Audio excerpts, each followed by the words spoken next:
The Silent Echo. Chapter 1. The Discovery. Dr. Michael Harper had always been driven by a hunger for discovery. The arid desert heat of New Mexico bore down on him as he wiped the sweat from his brow, his fingers caked with red dust. It had been weeks since the team found anything of interest and morale was low. Yet, something in his gut told him that they were on the verge of something extraordinary. The sun was beginning its descent when Harper's trowel struck something solid. His heart quickened. Brushing away the loose earth, he uncovered what appeared to be the entrance to a cave, concealed for centuries under layers of rock and sediment. The opening was small, barely wide enough for a man to crawl through, but it was unmistakable, a passage into the unknown. He called over to the rest of the team, his voice cracking with excitement. They gathered around, their exhaustion momentarily forgotten as they peered into the darkness. "I'm going in," Harper announced, already reaching for his flashlight and gear. His assistant Sarah looked concerned. "Are you sure, Michael? We don't know how stable it is." Harper nodded, his mind already racing with the possibilities. "I'll be careful.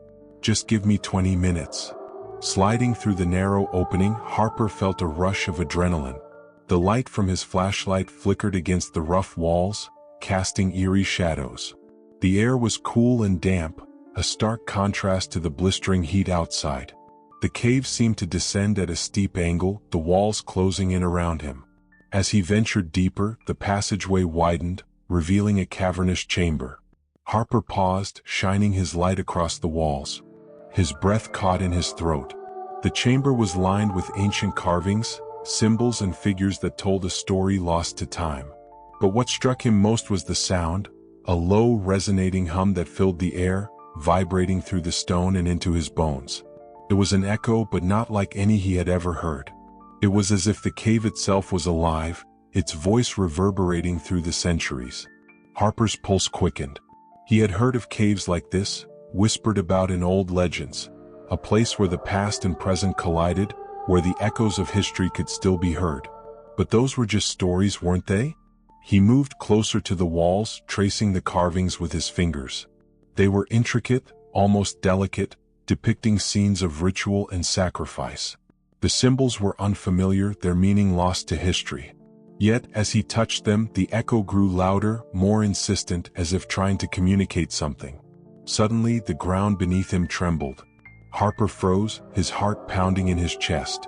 The echo grew into a deafening roar, the walls vibrating with the force of it. The flashlight flickered, then went out, plunging him into darkness. Panic surged through him as he fumbled with the light, his mind racing. What had he unleashed? The echo seemed to surround him, pressing in from all sides, a cacophony of sound that threatened to overwhelm him. He needed to get out, to warn the others, but the darkness was disorienting, the passage back obscured. And then, as suddenly as it began, the sound ceased. The silence that followed was suffocating, as if the cave itself was holding its breath. Harper's hands trembled as he finally managed to relight the flashlight. The beam was weak, but enough to show him the way back. He scrambled to his feet, not daring to look back as he made his way towards the entrance. His mind was a whirlwind of fear and excitement. What had he discovered? And what did it mean? As he emerged into the fading daylight, Harper was met with anxious faces. Sarah rushed forward, relief flooding her expression. "What happened?" "We heard something, like a rumble." Harper shook his head, trying to steady his breath. "I found something," he said, his voice hoarse. "But we need to be careful. There's something strange down there." He didn't mention the echo. Not yet. Not until he could figure out what it was and why it had stopped. But deep down, Harper knew that whatever he had found, it was just the beginning. The echo had spoken to him, and he had a feeling it wasn't done yet. Chapter 2. The Warning. "The carvings, they're not just decorations," Harper continued, his voice low and tense. "They're telling a story. A warning, perhaps. But I can't decipher it fully yet. There's something about them that feels alive." Sarah's brow furrowed as she looked at the sketches again. "Alive? What do you mean?" Harper shook his head, struggling to find the right words. "When I was in the cave, I heard something, a sound, an echo that didn't seem natural. It was as if the cave itself was speaking. And then there were these tremors, almost like the cave was reacting to my presence. Sarah's eyes widened. Michael, this doesn't sound safe. We should report this to the authorities, get a geological survey done. No, Harper said quickly, his voice more urgent than he intended. Not yet. If we bring in outsiders, they'll shut us down before we can figure out what this is. We need more time. But what if it's dangerous? Sarah pressed. You could have been trapped in there or worse. Harper sighed, rubbing his temples. I know the risks, but think about what this could mean, Sarah. If this cave is as old as I think it is, it could hold secrets that change everything we know about history. We're on the brink of something extraordinary, but we have to be cautious. I just need a little more time. Sarah bit her lip, clearly torn. She had always been the more cautious one, the voice of reason that balanced Harper's relentless drive. Okay, she finally said, but promise me you'll be careful. And if anything else happens, we'll pull the plug. Harper nodded, grateful for her support. I promise. That night, Harper's sleep was restless, filled with more unsettling dreams. He was back in the cave, but this time the echo was louder, almost deafening. The walls seemed to close in on him, the carvings pulsating with a sinister energy. He could feel something watching him, a presence that filled him with dread. He tried to run, but his legs felt like lead, the darkness swallowing him whole. He awoke with a start, gasping for breath. His heart was pounding, his sheets drenched in sweat. The echo still reverberated in his ears, lingering like a distant memory. Harper sat up, rubbing his eyes. The dreams were getting worse, more intense. He couldn't shake the feeling that the cave was trying to tell him something, but what? And why him? Determined to find answers, Harper spent the next day poring over every piece of data they had collected. He analyzed the carvings, compared them to other ancient symbols, and cross-referenced historical texts. But no matter how hard he tried, the meaning of the symbols eluded him. As the sun began to set, Harper felt a growing sense of frustration. He was missing something crucial.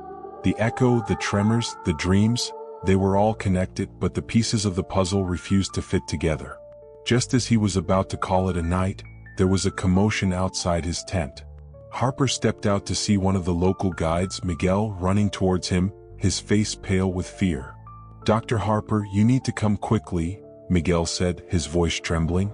There's something you need to see. Harper's heart skipped a beat. What is it? It's the cave, Miguel replied, glancing nervously over his shoulder. There's something wrong. The ground near the entrance, it's starting to crack open. A cold chill ran down Harper's spine. He grabbed his flashlight and followed Miguel, his mind racing. What had he unleashed? And more importantly, could it be stopped? When they reached the cave, Harper saw it immediately. The ground around the entrance was fractured, deep fissures running through the earth like veins. The air was heavy with tension, as if the very land was groaning under some invisible weight. Harper approached cautiously, shining his light into the cave. The echo was back, louder than ever, a low, resonant hum that seemed to pulse with life. The walls vibrated, the carvings almost glowing in the dim light. We need to get out of here, Miguel urged, his voice filled with panic. This place isn't safe. Harper knew he was right, but he couldn't walk away, not yet. The cave was reacting to something, and he needed to know what it was. Just a few more minutes, Harper said, his voice firm. I need to see if there's anything else we missed. Miguel looked at him like he was crazy but didn't argue. Harper took a deep breath and stepped closer to the cave's entrance, his flashlight beam cutting through the darkness. And then, as if in response, the ground shook violently. Harper stumbled, catching himself against the wall as the echo rose to a deafening roar. The cave was alive with sound, the walls trembling as if they were about to collapse. Harper's heart raced as he realized the truth. The cave wasn't just a tomb of forgotten history. It was a gateway, and something on the other side was trying to break through. Michael, we have to go now. Sarah's voice cut through the chaos, pulling him back to reality. Reluctantly, Harper turned away from the cave, his mind spinning with the implications. Whatever was happening, it was beyond anything he had ever encountered. And it was far from over. As they hurried back to camp, the echo faded, leaving behind an eerie silence. But Harper knew it was only temporary. The cave had awoken, and whatever lay within was not going to rest until it was free. The question was, could they stop it before it was too late? Chapter 3. The Descent. The morning air was thick with unease. The camp buzzed with activity as Harper and his team prepared for what was sure to be the most dangerous expedition they had ever undertaken. Despite the warnings from the local guides, Harper had made up his mind. They were going back into the cave. Harper couldn't shake the feeling that time was running out. The echoes had become more frequent, each one louder and more insistent than the last. Whatever was causing them was growing stronger, and Harper knew they had to find answers before it was too late. Sarah approached him as he finished packing his gear. "Are you sure about this?" she asked, her voice tense. "I've been researching all night, and there's almost nothing in the literature that even comes close to explaining what's happening. This could be more than just an archaeological site, Michael. We could be dealing with something supernatural." Harper nodded, his expression grim. "I've considered that. But if there's even a chance that we can uncover the truth, we have to take it. I won't walk away without knowing what we've found here." Sarah sighed, clearly torn. "Just promise me you'll be careful." "I will," Harper assured her, though he wasn't sure he believed it himself. The descent into the cave was slow and methodical. Harper led the way, his flashlight cutting through the oppressive darkness. Behind him, Sarah and two other team members followed, their faces tense with concentration. The air grew colder as they moved deeper, the walls of the cave narrowing around them. The echo started again, faint at first, like a distant whisper. But as they descended further, it grew louder, resonating through the stone until it seemed to come from everywhere at once. "This is it," Harper murmured, his voice barely audible over the hum. "We're getting close." The passage opened up into the cavernous chamber Harper had discovered earlier. The carvings on the walls seemed to shimmer in the flashlight's beam, their intricate details almost too perfect to be crafted by human hands. The echo was deafening now, a constant presence that filled the chamber with an almost palpable energy. Harper moved to the center of the room, his eyes scanning the walls for anything they might have missed. The symbols, the figures, they all seemed to tell a story, but the meaning was still just out of reach. There had to be something more, something they weren't seeing. "Over here," Sarah called out, her voice urgent. Harper rushed to where she was standing, her flashlight trained on a section of the wall that had been obscured by shadows. As he looked closer, he saw it, a large, circular carving unlike the others. It was a portal of some kind, or at least a depiction of one. Around the edges were symbols that Harper recognized from his dreams, the same ones that had haunted his sleep. "This is it," Harper said, his voice tinged with awe. "This is the key." The ground began to tremble, a low rumble that shook the chamber. The echo surged, louder than ever, a roar that seemed to come from the very heart of the cave. The carvings glowed brighter, pulsating with a rhythm that matched the vibrations in the ground. "Michael, we need to get out of here," Sarah shouted over the noise. "This place is coming apart." But Harper was transfixed. He could feel the energy building, the echo rising to a crescendo.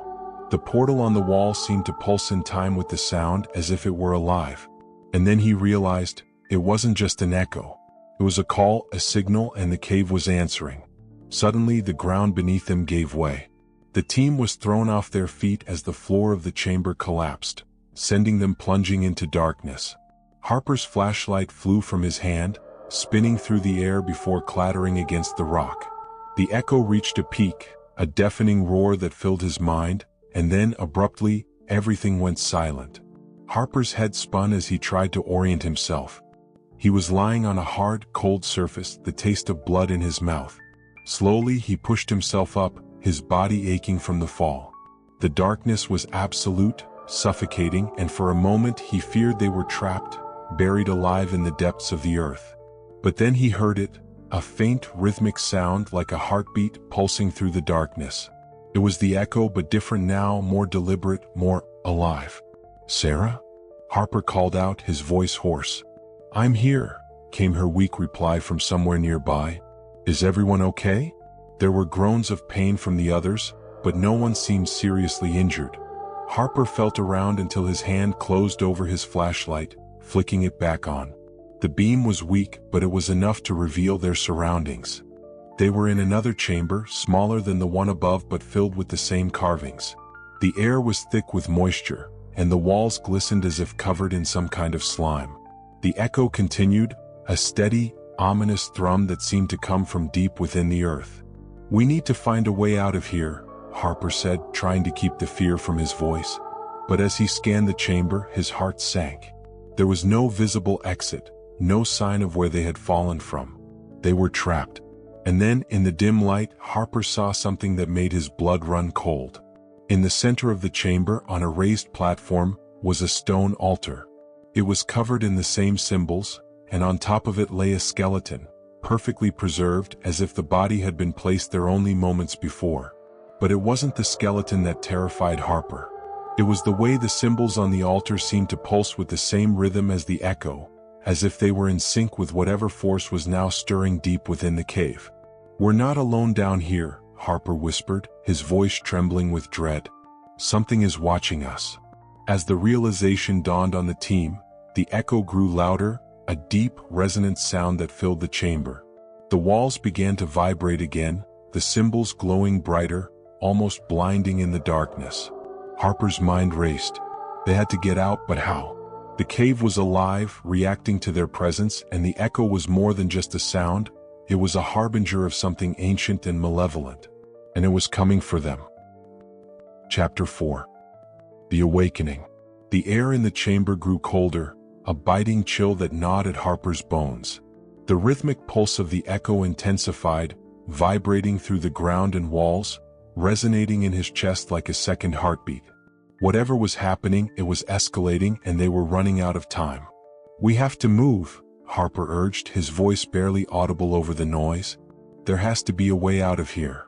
The others nodded, fear etched on their faces. They began to search the chamber, their flashlights flickering in the dim light. Every corner seemed the same: carvings, pulsating symbols, slick, cold stone. No exit, no way to escape the oppressive darkness that closed in around them. But Harper couldn't shake the feeling that they were missing something. The altar, the skeleton, the pulsating symbols, it all pointed to one thing. This chamber was designed for a purpose. It was no accident that they had fallen here. As he circled the altar, Harper noticed something he hadn't seen before. The symbols on the platform weren't just random patterns, they were arranged in a sequence, a deliberate configuration that seemed to be connected to the skeleton lying on top of it. "What do you see?" Sarah asked, noticing his intense focus. "Look at the symbols," Harper said, tracing them with his fingers. "They're in a specific order, almost like a ritual. And the way they're glowing, there's something about the skeleton that's activating them." "But what does it mean?" Sarah asked, her voice laced with anxiety. "I'm not sure," Harper admitted. "But I think it's a warning or a trigger. This altar is more than just a burial site. It's part of a mechanism, and I think we've set it in motion." The ground rumbled beneath them, a deep, ominous vibration that sent ripples through the chamber. The echo grew louder, almost unbearable, as if the cave itself was roaring in anger or agony. The symbols on the altar glowed even brighter, pulsating with a frantic energy that seemed to be building towards something. And then, with a sudden, bone-jarring crack, the altar split open. Harper stumbled back, his heart racing as the stone fractured, revealing a hollow cavity beneath it. From within the darkness, a sickly, greenish light began to seep out, casting eerie shadows across the chamber. "What the hell is that?" one of the team members whispered, his voice trembling. Harper didn't answer. He was too mesmerized by the sight before him. The light within the altar wasn't just light, it was a substance, a thick, viscous liquid that oozed out like molten metal. It seemed to pulse with its own rhythm, matching the echo that filled the chamber. As the substance spilled onto the floor, it began to take shape, coalescing into something that made Harper's blood run cold. The liquid twisted and contorted, forming into the vague outline of a figure, a human figure but grotesquely distorted. Its limbs were elongated, its face a blank, featureless void. And yet, it moved with a horrifying grace as if it were alive. The team backed away in terror as the figure solidified, its form becoming more defined with each passing second. The echo reached a fever pitch, a deafening cacophony that threatened to shatter their eardrums. Harper's mind raced. This was impossible. It defied all logic, all understanding. Yet here it was, unfolding before him like a nightmare made real. The figure turned its head towards them, as if noticing their presence for the first time. Though it had no eyes, no mouth, Harper could feel its gaze, a cold, malevolent presence that pierced through him like a spear. "It's awake," Harper whispered, his voice barely a breath. "We've awakened it." The figure began to move, slow and deliberate, its featureless face locked onto Harper. The substance it was made of seemed to ripple and shift, as if it were both solid and liquid at the same time, an impossibility given form. "Run!" Sarah screamed, breaking the spell of terror that had frozen them all in place. The team bolted for the far end of the chamber, desperately searching for an exit, any exit.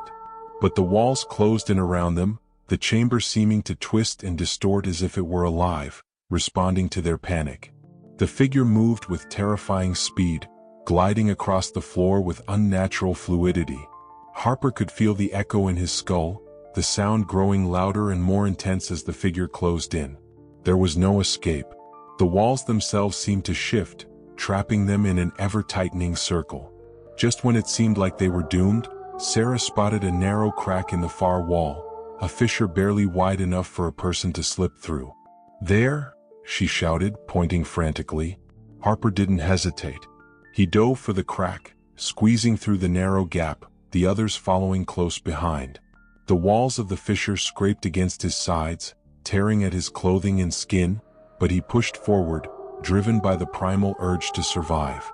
The echo reached a crescendo, a deafening roar that reverberated through the narrow passage.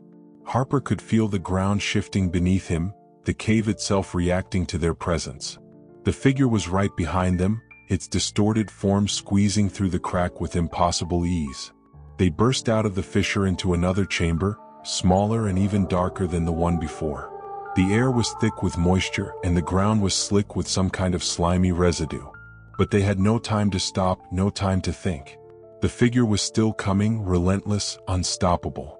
Harper's mind raced as he searched for a way out. The chamber was a dead end, the walls closing in around them like a tomb. The only light came from the pulsating glow of the symbols, now etched into the walls, ceiling, and floor, as if the cave itself was alive with the same dark energy that animated the figure. "We're trapped," one of the team members gasped, his voice filled with despair.